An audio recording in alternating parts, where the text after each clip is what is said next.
করতেন, তামাশা করতেন। হ্যাঁ রে, কি করে সংসার চলে রে, বিনা পয়সায় চাল আনে না ডাল নিয়ে আসে। আমি তখনই শপথ নিয়েছিলাম যে আলেম যদি হয় আমি দ্বিতীয় স্থানে প্রমাণ করব কোরআন হাদিস দিয়ে যে বিনা পয়সায় কি হয়। তোমাদের মাথার উপরে ছিল, তাই তোমরা আসতে পেরেছো। সুবহানাল্লাহ। এই যে আসতে পেরেছি জীবন বদলানোর মতো এক মজলিসে, আমার রব্বুল আলামিন যাদেরকে কবুল আর মঞ্জুর করেছেন, চুনে চুনে বেছে বেছে নিয়ে, তারাই কেবল এই মজলিসে সামিয়ানার নিচে আসতে পেরেছে। এরই জন্য আরো একবার শুকরিয়া জ্ঞাপন করে কালিমাত শুকর আদায় করি, বলে আলহামদুলিল্লাহ। ভাই আমার, আমি না কোনো মুফাসসির, না কোনো মুহাদ্দিস, না কোনো ইসলামিক স্কলার্স, নিতান্ত এক সাধারণ অধম। আমার কামেল মুর্শিদের হুকুমে তাজিম করার জন্য অধম আপনাদের সামনে দণ্ডায়মান। আমাকে তো বলতেই হবে কিছু। আপনারা আলেম আছেন, জ্ঞানী আছেন, গুণী আছেন, সর্বোপরি মুত্তাকি পরেজগার বান্দা আছেন। আপনাদের সামনে আমি কি বলবো, আপনাদের জানা কথাই আমাকে বলতে হবে। কামেল মুর্শিদের হুকুমে তাজিম করার জন্য অধম আপনাদের সামনে দণ্ডায়মান। যাক, আমাকে তো কিছুই না কিছু বলতেই হবে। তো প্রথমেই বলবো, ভাই এই দরবার, যে দরবারের প্রতিনিধিত্ব আমরা করছি, যে দরবারে আমরা বিলংস করছি, এই দরবারটা সম্পূর্ণরূপে একটা অরাজনৈতিক দরবার। সুবহানাল্লাহ। রাজনীতির ছিটে ফোটা কোনো রকম স্পর্শ এই দরবারে আপনারা পাবেন না। আরো একবার সুবহানাল্লাহ। এই দরবার কোনো মাজার কেন্দ্রিক নয়। আমাদের ইউটিউবের জামানাতে মানুষ ভ্রান্ত পথের পথিক হয়ে মাজারকে তারা বলে এরা মাজার পূজারী, এই সমস্ত প্রোপাগান্ডা। তারা মাজারে সিজদা করে, মাজারে চাদর চাপায়, মাজারকে বলে ইয়া খাজা মুঝে দে দে, হে গাজী মুঝে দে দে।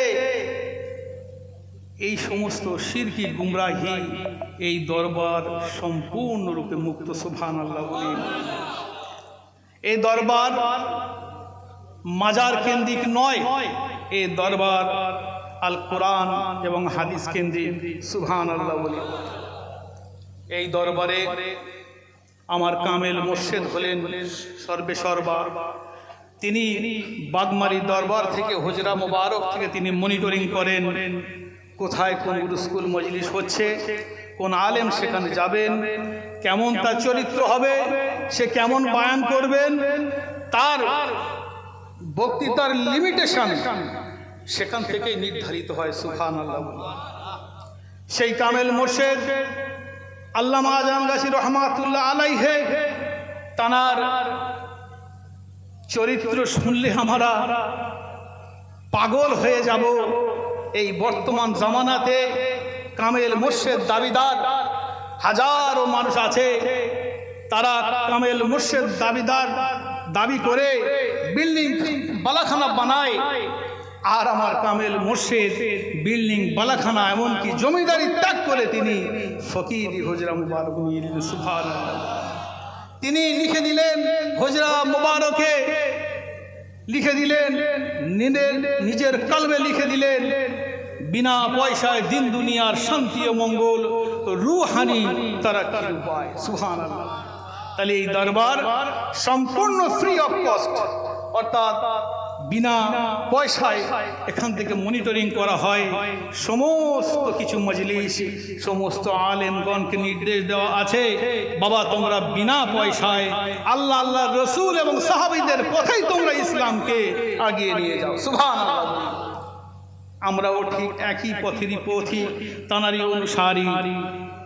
এই দরবারে বিনা পয়সায় হওয়ার জন্য আমার কামেল মুর্শিদ যখনই কোনো মানুষ তার সঙ্গে মোলাকাত করেন, মুসাফা তো দূরের কথা, তাকে কোনো পয়সা, কোনো নজরানা, কোনো হাদিয়া, কোনো তোহফা, কোনো সেবা, কোনো বাহারি খানা পিনার অ্যারেঞ্জমেন্ট তার সামনে ধরিয়ে দেওয়া হয় না। তিনি সম্পূর্ণরূপে এটা নিষেধ করেছেন বলি সুবহানাল্লাহ। বর্তমান জামানার পীর কামেল মুর্শিদদের সঙ্গে আমার কামেল মোর্শেদের পার্থক্য হচ্ছে এটাই, আমার কামেল মোর্শেদ নিতান্ত একদম সাধারণ মানুষের জীবনযাপন, আল্লাহ আল্লাহ রসুলের সাহাবাদের জীবনযাপন ছিল। সাহাবারা যেমন সমস্ত কিছু দান করে ত্যাগ করে ফকির হয়ে গিয়েছিলেন, আমার কামেল মোর্শেদ দেখুন সব কিছু ত্যাগ করে তিনি ফকির হয়ে গেলেন। সুবহানাল্লাহ বলি, এটাই আমার দরবারের চরিত্র। তো আমি সময় তো খুব স্বল্প, আমি ইতিপূর্বে কিছু বায়ান করেছিলাম বহু প্রচার মজলিসে, সালানা উরুসকুলে, এমনকি এই আন্তর্জাতিক মানের মজলিসে আমি কিছু বায়ান করেছিলাম হাক্কানি দরবারের প্রচারমূলক বায়ান। এই হাক্কানি দরবারে কিছু খাসিয়াত আছে, স্পেশালিটি আছে। সেগুলো কি, এখানে বিনা কাজায় 5 ওয়াক্ত নামাজ পড়তে হবে। ভাই তুমি যদি থাকো বা না থাকো, এই দরবারে থাকতে গেলে তোমাকে বিনা কাজায় 5 ওয়াক্ত নামাজ পড়তেই হবে। সুবহানাল্লাহ। এই দরবারে থাকতে গেলে তোমাকে হালাল রুজি খেতে হবে, হারাম এবং সমস্ত কিছু যা কিছু নাজায়েজ রুজি আছে সব কিছুকে বিসর্জন দিতে হবে। সুবহানাল্লাহ। আমি এই হালাল নিয়ে বয়ান করেছি বহু জায়গায়। এই দরবারের কিছু স্পেশাল আমল আছে। এখানে নামাজের পর মামুলি ওজিফা বা ওজিফা আছে, উরুসকুল আছে, যে উরুসকুলের মধ্যে কোরআনী ওজিফা, দ্বিতীয় পাঠে আছে মরসিয়া মোবারক অর্থাৎ মৃত্যুর স্মরণ, আর তৃতীয় পাঠে আছে সমস্ত জাহানের জন্য দোয়া, মাগফিরাত কামনা করা। সুবহানাল্লাহ। তো ভাই আমি বিনা পয়সা নিয়ে বয়ান করেছিলাম বহু জায়গায়, আর মার্সিয়া মুবারক নিয়ে বয়ান করেছিলাম বহু জায়গায়। আমরা যখন ছোট ছিলাম, আমার আব্বা হুজুর মৌলানা কারি সাহেব তিনি বয়ান করতেন বহু জায়গায়, আমাদেরকে স্লেজিং করা হতো, হেরা কারি সাহেবের ছেলে তোমরা তো চালবাসেঙ্গে ডালবাসেঙ্গে করো। আমি সেই ছোট্ট কাল থেকে আমি শপথ করেছিলাম যে যদি আলেম হই তো আমি প্রথম বয়ান করব মার্সিয়া মুবারকের উপর, কোরআন আর হাদিসের থ্রুতে। সুবহানাল্লাহ। আমি প্রথম দ্বিতীয় যে বছর এখানে বয়ান হয় 1 ঘন্টা 3 মিনিটের বয়ানে আমি কোরআন হাদিসের রেসপেক্টে আমি সেই বয়ানটা করেছিলাম মার্সিয়া মুবারকের উপরে, কোরআন এবং হাদিসের থ্রুতে। আমার মনে হয় কোনো আলেম এই বয়ানটা যখন শুনবে সে তো ঠাট্টা তামাশা করা দূরের কথা, সে ও চালবাসেঙ্গে পাঠ করতে থাকবে। সুবহানাল্লাহ বলি। আমি বয়ান করেছিলাম বিনা পয়সায়। বহু মানুষের এখনো পর্যন্ত আমরা ছোটকাল থেকে শুনে এসেছি, ভাই বিনা পয়সায় কি হয় রে, চাল হয় কি ডাল হয়, তোর আব্বাকে বলিস, কেবল বলে বিনা পয়সা বিনা পয়সা। আমরা যখন মামার বাড়িতে যেতাম, বিভিন্ন আত্মীয়র বাড়িতে যেতাম, আমাদের সিলসিলার বাইরের মানুষেরা বহু মানুষ, সব মানুষ নয়, কিছু মানুষ ঠাট্টা করতেন, তামাশা করতেন, আরে কি করে সংসার চলে রে, বিনা পয়সায় চাল আনে না ডাল নিয়ে আসে। আমি তখনই শপথ নিয়েছিলাম যে আলেম যদি হয় আমি দ্বিতীয় স্থানে প্রমাণ করব কোরআন হাদিস দিয়ে যে বিনা পয়সায় কি হয় আর না হয়। সুবহানাল্লাহ বলি। আমি বহু জায়গা বয়ান করেছিলাম হাদিস আর কোরআনের থ্রুতে, Hadith in respect of Quran and Hadith আমি বয়ান করেছিলাম যে বিনা পয়সায় সব কিছু হয়, পয়সা দিয়ে কিছুই হয় না। সুবহানাল্লাহ বলি। আমি সায়েন্টিফিক থ্রুতে বলেছিলাম, বয়ান করেছিলাম যে সায়েন্টিফিক দৃষ্টিভঙ্গিতে বিনা পয়সায় সব কিছু হয়, কিন্তু পয়সা দিয়ে আপনি কিছুই পাবেন না। একটা ফর এক্সাম্পল দিয়ে আমি বলি, একটা পূর্ণবয়স্ক মানুষের বেঁচে থাকার জন্য প্রত্যেক দিন 500 থেকে 550 লিটার অক্সিজেনের প্রয়োজন হয়, যার 50 থেকে 60 লিটার অক্সিজেনের দাম এই পশ্চিম বাংলাতে 10 থেকে 15,000 টাকা। অতএব আমরা 550 লিটার অক্সিজেন রব্বুল আলামিন আমাদের ফ্রি অফ কস্ট বিনা পয়সায় আমাদের দান করেছেন, এটাই আমি প্রমাণ করেছিলাম। সুবহানাল্লাহ বলি। আমি প্রমাণ করেছিলাম হাদিস কোরআন দিয়ে যে রব্বুল আলামিন বললেন ইত্তাবিউ মান লা ইয়াসআলুকুম আজরান ওয়া হুম মুহতাদুন। ইত্তাবিউ এটা ফেল আমরের সিগা। বিশ্বের এমন কোন আলেম, সাধারণ মানুষ তো দূরের কথা, আমি সাধারণ মানুষের উদ্দেশ্যে বলছি না, সাধারণ মানুষকে আমি কেবল এই মেসেজটা দেওয়ার জন্য বলেছি। আমি বোঝানোর চেষ্টা করেছি বিশ্বের তাবড় তাবড় আলেমদের কাছে যে ইত্তাবিউ এটা ফেল আমরের সিগা। অ্যাকর্ডিং টু অ্যারাবিক গ্রামার, একজন অ্যাকর্ডিং টু অ্যারাবিক গ্রামার ফেলে আমরের সিগা যেখানে ব্যবহার হয়, আল্লাহ রাসূল যখন ব্যবহার করেন কোন ক্রিয়াকর্মের দিকে, সেই ক্রিয়াকর্মটা সমস্ত উম্মার জন্য ফরজ আইন হয়ে যায়। সুবহানাল্লাহ বলি তো ইত্তাবিউ এটাও একটা ফেল আমরের সিগা। আমার মেসেজ রইল সমস্ত আলেমের কাছে, এই জিনিসটা খণ্ডন করে আপনারা অবশ্যই দেখাবেন। আর যদি দেখাতে না পারেন অবশ্যই আপনারা বলবেন যে বিনা পয়সা সব কিছু হয়, পয়সা দিয়ে হয় না। সুবহানাল্লাহ। আজকে আমি বলবো ভাই, একটাই আমলের কথা বলতে আমার বাকি, সেটা হলো মোবারকবাদী। সেটা হলো মোবারকবাদী। আমরা যারা কিনা এই সিলসিলায় আমরা জন্মগ্রহণ করেছি, আমরা পৈতৃক সম্পত্তি হিসেবে হাক্কানি দরবারকে পেয়েছি, কিন্তু হাক্কানি দরবারকে আমরা রিসার্চ করিনি, হাক্কানি দরবার নিয়ে আমরা গবেষণা করিনি। এই হাক্কানি দরবার কেন মোবারকবাদী পাঠ করবে? আল্লাহ রসুলের জামানায় বহু মানুষের চিন্তাধারা এসবগুলো ছিল না। হ্যাঁ, মুবারক মুবারক কেন হবে ভাই? এ তো রসুলের জামানায় ছিল না। আমার আল্লাহ রসুল মসজিদে নববীতে বসে আছেন, এমন সময় এক মুসাল্লি এলেন। আল্লাহর রাসূল মুসাল্লির দিকে এমনি করে তাকিয়ে রইলেন। মুসাল্লি নামাজ আদায় করলেন। নামাজ আদায় করার পর দুখানা হাত বাড়িয়ে দিলেন, আমার রব্বুল আলামিনের নিকট বললেন, ইয়া রব্বুল আলামিন। তিনি এই বলে দোয়া চাইলেন, রব্বিগফিরলি ওয়ারহামনি।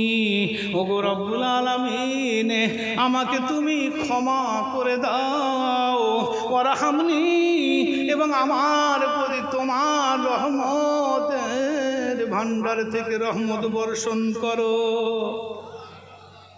আমরা যদি এই দোয়াটা চাই না, এই পন্থাটা অবলম্বন করি, এই হাজারো মানুষ সুবহানাল্লাহ দিয়ে কিন্তু এই দোয়াটা কবুলযোগ্য নয়। এই দোয়াটা কবুল হয়নি। আমরা ভেবেছি তো সুবহানাল্লাহ বললাম, রব্বুল আলামিনকে বললেন, ইয়া রব্বুল আলামিন ইগফিরলি, আমাকে ক্ষমা করে দাও, আমি পাহাড় সমান করার অধিকারী, আমাকে ক্ষমা করে দাও, ওয়ারহামনি, এবং আমার প্রতি তোমার রহমত বর্ষণ করো। এই দোয়া শুনলে মানুষ পাগল হয়ে যাবে, এত সুন্দর দোয়া করেছে, তো অবশ্যই মুস্তাজাব দেওয়া হয়ে গেছে। কিন্তু না, আমার আল্লাহ রসুল এমনি করে তাকিয়ে রইলেন। মুসাল্লির দিকে ভালো করে শুনবেন, এটা ওই মোবারকবাদেরই বয়ান। আল্লাহ রসুল তাকিয়ে রইলেন, মুসাল্লি উঠে যাচ্ছেন, নামাজ শেষ, দোয়া শেষ, মসজিদে নববী ছেড়ে এবারে বাইর হবেন। আল্লাহ রসুল বললেন, আজিলতা আইয়ুহাল মুসাল্লি, ও মুসাল্লি ভাই আমার, আজিলতা, তুমি অনেক তাড়াহুড়া করে ফেলেছো। তোমার দোয়া চাওয়ার যে প্রসেস, যে প্রসিডিওর আমি বিশ্ব নবী জানিয়ে দিয়ে গেলাম, ওই দোয়া করার প্রসেসটা তুমি অবলম্বন করো নাই, তাই এই দোয়া তোমার জন্য কবুল হবে না। আল্লাহু আকবার বলে আজিলতা আইয়ুহাল মুসাল্লি। মুসাল্লি এমনি করে রাসূলের দিকে তাকিয়ে রইলেন, রাসূল আমার কি জানিয়ে দেন, এটাই আমি দেখব, এটাই আমি শুনবো। মুসাল্লি রাসূলের দিকে তাকিয়ে রইলেন।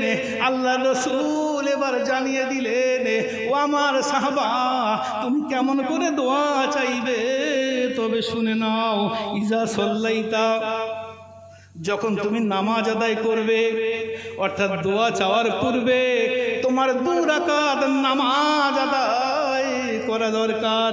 ইজা সাল্লাইতা ফাকাআতা, তারপর তুমি তাজিমের সঙ্গে বসে যাও। ফাহমাদিল্লাহ কামা হুয়া বিহালিহি, তো তারপরে রব্বুল আলামিনের প্রতি তুমি প্রশংসায় পঞ্চমুখ হয়ে যাও, যেমন প্রশংসা রব্বুল আলামিন তার যোগ্য। কি বললেন? ফাহমাদিল্লাহ, রব্বুল আলামিনকে প্রশংসা করো। কেমন প্রশংসা? কামা হুয়া বিআহলিহি, তিনি যে সর্বশক্তিমান, যতটা প্রশংসা তার করলে হয় তুমি ততটাই প্রশংসা করো। সুবহানাল্লাহ। তারপরে বলেন সুম্মা সাল্লু আলাইয়া, তারপর আমি বিশ্ব নবী আখিরি জামানার পয়গম্বর, আমার প্রতি তুমি দরুদ সালাম প্রেরণ করো। সুম্মা দুহু, ও আল্লাহর বান্দা, এইগুলো করার পর তুমি রব্বুল আলামিনের কাছে হাত বাড়িয়ে দাও, আর রব্বুল আলামিন অবশ্যই অবশ্যই তোমার দোয়াকে কবুল আর মঞ্জুর করে নেবে। সুবহানাল্লাহ বললেন কি? বুঝতে পারেননি?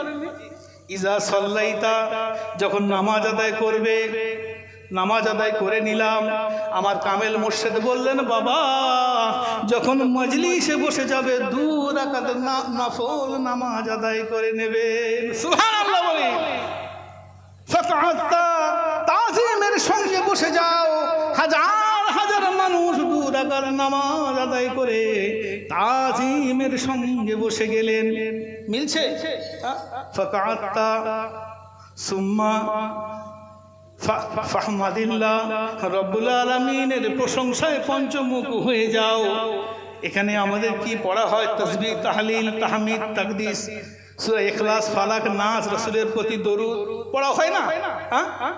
এই পড়া হলো সুম্মা সাল্লু আলাইয়া, রাসূলের প্রতি দরুদ। হাক্কানি দরুদের মধ্যে হাজার দরুদ বিদ্যমান। একবার হাক্কানি দরুদ পাঠ করবে, আপনি অফুরন্ত দরুদের সওয়াব তুমি পেয়ে যাবে। তো শত শত দরুদ পাঠ করা হলো। সুম্মা দুহু, তারপর তুমি হাত তুলে দাও। হাত তুলে দিলেন। ইলাহি বিস্কুল শাখা জলিসু কো কিয়ামত তক মুবারক। সুবহানাল্লাহ। ইলাহি বিস্কুল শাখা জলিসু কো কিয়ামত তক মুবারক হো। ওগো রব্বুল আলামিন, এই উরুস কুলের বাবরকতে যারা জালিস আছে, বসে আছেন, যারা শুনছেন, দাঁড়িয়ে আছেন, যুক্ত আছেন, কিয়ামত পর্যন্ত তাদের মঙ্গল কামনা করি। এই যে জলিসু কো কিয়ামত তক মুবারক হো, ফকিরু কো কিয়ামত তক মুবারক হো, আমিরু কো কিয়ামত তক মুবারক হো, একের পর এক আমার কামেল মুর্শিদ নাম ধরে ধরে বিশ্বের এমন কোন মানুষ নাই যে তাদের জন্য দোয়া চাই। সুবহানাল্লাহ। এই যে নাম ধরে ধরে দোয়া চাইলেন কেন? এই নাম ধরে ধরে দোয়া চাওয়ার একটা হাদিস রয়েছে। যখন আল্লাহর রাসূলের কাছে এক সাহাবী এলেন, আল্লাহ রাসূলকে বললেন, হে আল্লাহর রাসূল, আমার দোয়া কবুল হয় না। আল্লাহ রাসূল বললেন, তুমি তোমার অপর ভাইয়ের জন্য দোয়া করো। সুবহানাল্লাহ, বুঝলে না? আল্লাহ রাসূল একটা হাদিস বলে আমি শেষ করে দেবো, সময় আমার শেষ হয়ে গেছে। হ্যাঁ, আল্লাহ রাসূল সহিহ মুসলিমের হাদিস, এই যে কেন মুবারকবাদিটা পড়ে সারা জাহানের জন্য পাঠ পাঠ করে নাম ধরে ধরে দোয়া করা হয়। আমার কামেল মুর্শিদ চাইলে তো শুধু হাত তুলেই দোয়া করার নির্দেশ দিয়ে ছেড়ে দিতে পারতেন, কারণ আল্লাহ রাসূল যেটা নির্দেশ দিয়ে গেলেন সেটাই তো করতে হবে। আল্লাহ রাসূলের কাছে সাহাবারা আসতেন, আল্লাহ রাসূল, আমার দোয়া কবুল হয় না, তা তুমি তোমার ভাইয়ের জন্য দোয়া করো। দেখুন, এটা এখানে দাঁড়িয়ে এই যে উরুসকুল যিনি দোয়া করবেন তিনি নিজের জন্য একটা দোয়া কিন্তু চাননি। ভালো করে বিশ্লেষণ করবেন, ভালো করে রিসার্চ করবেন। একটা দোয়া কিন্তু ওই মুবারক বাড়িতে নিজের জন্য তিনি দোয়া করেননি, সবই মুসলিম ভাইয়ের জন্য, সবই উম্মার জন্য। সুবহানাল্লাহ। আল্লাহ রাসূলের একটা হাদিস, সহিহ মুসলিমের হাদিস, আল্লাহ রাসূল বললেন, দাওয়াতুল মারউল মুসলিমি লি আখিহি বিজহরিল গায়বি মুস্তাজাবাতুন। সুবহানাল্লাহ বলি। আল্লাহ রাসূল দাওয়াতুল মারউল মুসলিমি, একটা মুসলমান যখন অপর ভাইয়ের জন্য দোয়া করে, লি আখিহি, তার ভাইয়ের জন্য, বিজহরিল গায়বি, সে প্রকাশ্য হোক অপ্রকাশ্য হোক, গোপনে হোক বা প্রকাশ্য হোক, দিবালোকে হোক আর রাতে হোক, গোপনে হোক আর প্রকাশ্য হোক, মুস্তাজাবাতুন, ওই দোয়া তৎক্ষণাৎ কবুল হয়ে যায়। সুবহানাল্লাহ বলি। আপনি নিজের জন্য দোয়া করবেন, সহজে কবুল হবে না।